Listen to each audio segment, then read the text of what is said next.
Uji asosiasi data nominal pada statistik non-parametrik. Topik yang akan kita bahas adalah korelasi koefisiensi kontingensi, korelasi Kramer, korelasi lambda, dan contoh aplikasi di bidang kesehatan. Yang pertama adalah korelasi koefisien kontingensi. Koefisien kontingensi merupakan uji korelasi antara dua variabel kategorik. Data yang digunakan merupakan data nominal yang saling independen. Fungsinya untuk mengetahui asosiasi atau relasi antara dua perangkat atribut. Berikut merupakan rumus koefisien kontingensi dan rumus nilai chi-square. Berikut merupakan contoh soal uji kontingensi. Untuk perhitungan manual, yang pertama kita melakukan hipotesis. Selanjutnya kita melakukan uji chi-square.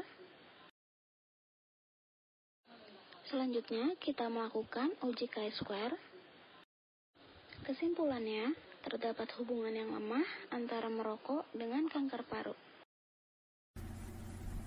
Selanjutnya adalah perhitungan dengan SPSS. Yang pertama, kita buka file KF kontingensi, lalu kita klik Analyze, pilih Descriptive Statistic, dan klik Cross Tabs. Masukkan tabel rokok ke kotak rows dan tabel paru ke kotak kolom. Klik Cell. Pada kolom bagian Observed dan Expected, kita klik, lalu klik Continue, pilih Statistik, lalu kita klik chi-square dan kontingensi koefisien pada nominal. Lalu klik Continue dan klik OK. Di sini keluar outputnya.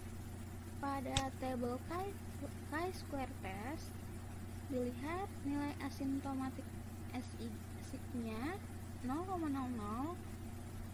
yang berarti kurang dari 0,05, maka H0 ditolak. Lalu pada symmetric mean source-nya dilihat value-nya 0,360 yang berarti hubungannya lemah. Maka dapat disimpulkan hubungan antara merokok dan kanker paru hubungannya lemah, namun bermakna secara statistik. Uji korelasi Kramer.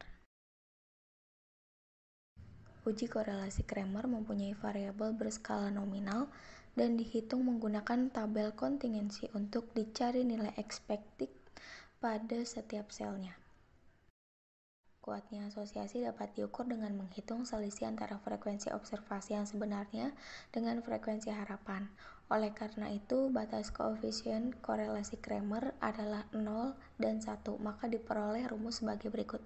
Koefisien korelasi Kramer menurut Castellan dan Siegel didefinisikan sebagai berikut. Berikut ada kasus di mana seorang peneliti di Kabupaten Cirebon melakukan penelitian pada ibu-ibu rumah tangga untuk mengetahui apakah terdapat hubungan antara status pekerjaan dengan penolong persalinan saat ibu melahirkan dengan responden 33 responden. Berikut adalah data yang terlampir.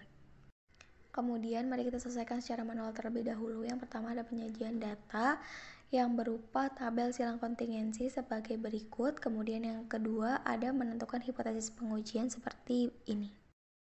Kemudian untuk cara yang ketiga menghitung chi-square dari tabel silang kontingensi dengan rumus seperti ini.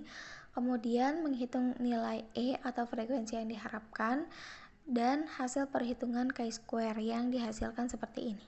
Cara selanjutnya adalah menghitung koefisien Kramer. Kemudian yang kelima terakhir ini adalah penarikan kesimpulan yang dihasilkan tidak terdapat hubungan atau hanya terdapat hubungan yang rendah antara status pekerjaan dengan penolong persalinan atau status pekerjaan tidak begitu berpengaruh pada penolong persalinan saat ibu melahirkan. Berikut ini adalah langkah-langkah dengan menggunakan SPSS.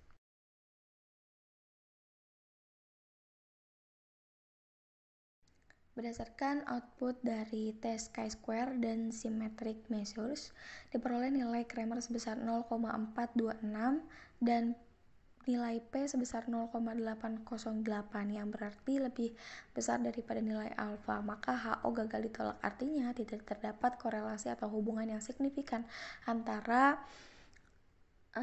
status pekerjaan dengan penolong persalinan saat ibu melahirkan. Selanjutnya ada korelasi lambda.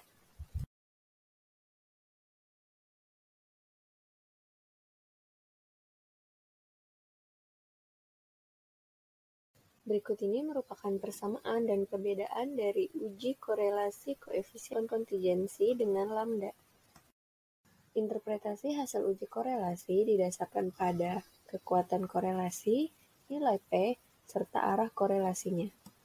Sekarang kita langsung masuk aja ke contoh penelitian yang menggunakan uji korelasi lambda.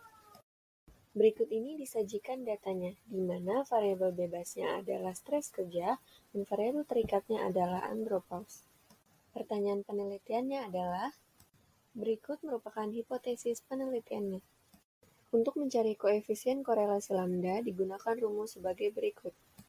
Berdasarkan hasil perhitungan didapatkan nilai lambda sebesar 0,529.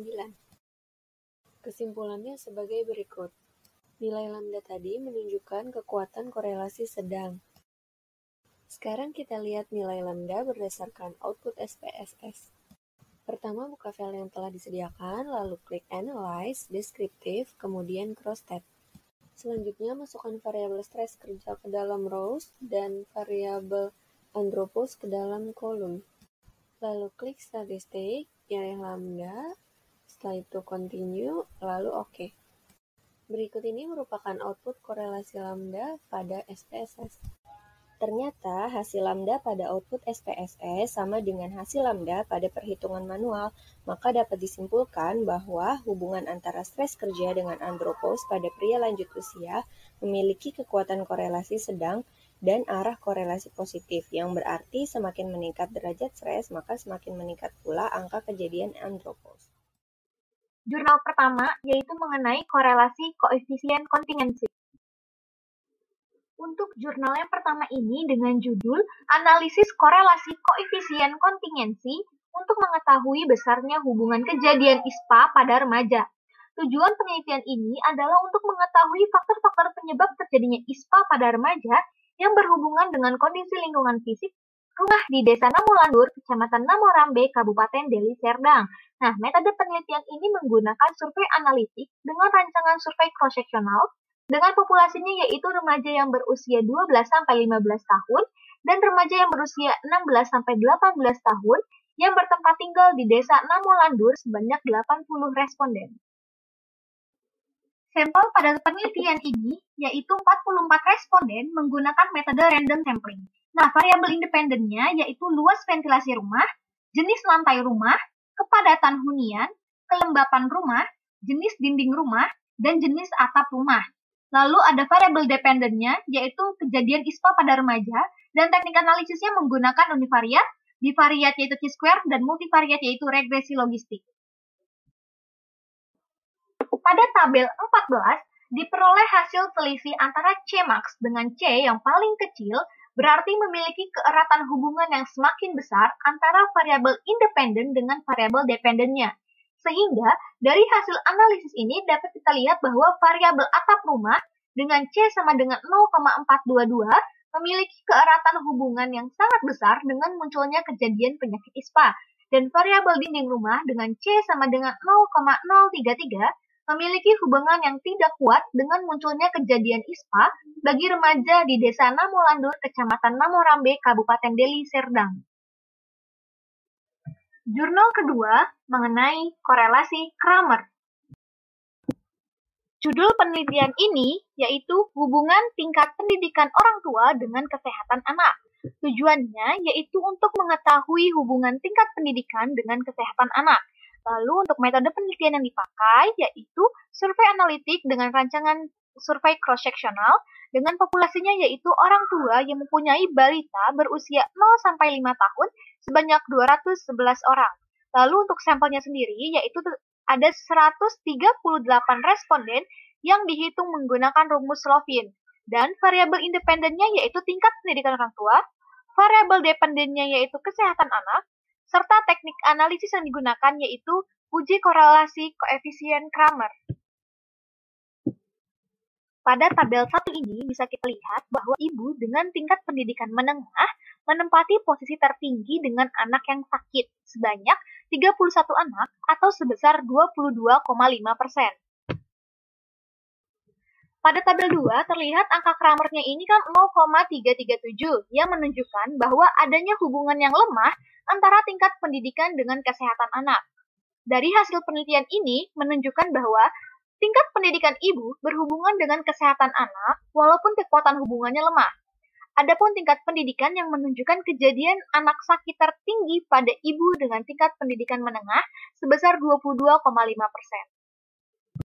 Disclaimer. Yang ketiga yaitu ada jurnal korelasi lambda. Channel Project Daring Public Health. Judul penelitian ini yaitu pengaruh beban kerja berlebihan terhadap terjadinya andropause pada pria lansia di Kabupaten Cilacap. Nah, tujuannya yaitu untuk mengetahui pengaruh beban kerja berlebihan terhadap terjadinya andropause pada pria lansia di Kabupaten Cilacap. Nah, metode penelitian ini menggunakan penelitian observational analitik dengan pendekatan proseksional.